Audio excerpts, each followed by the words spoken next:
Have you wondered how a simple remote control car actually works? Today we are going to show you our project and RC car using ESP32 and the process behind building it. So, hello everyone.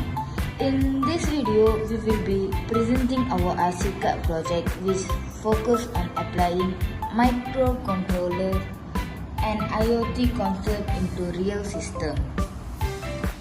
The main objective of this project is to design and develop a remote control car using ESP32.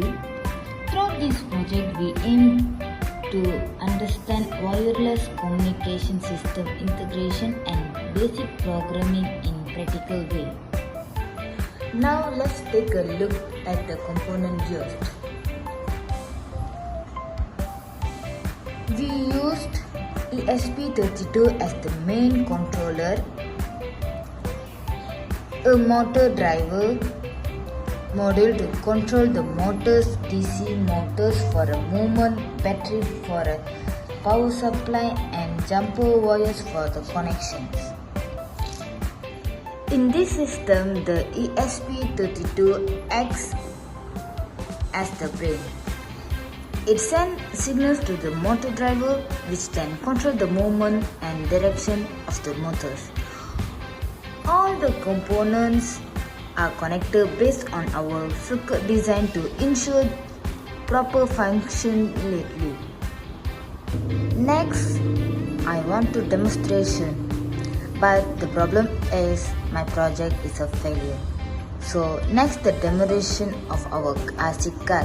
We attempt to run the system based on our setup, but unfortunately we can't. However, the car did not function as expected.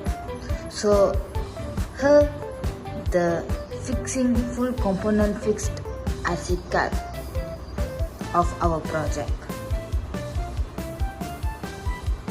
After analyzing the issue, we identified several possible causes such as unstable power supply, wiring error or coding issues.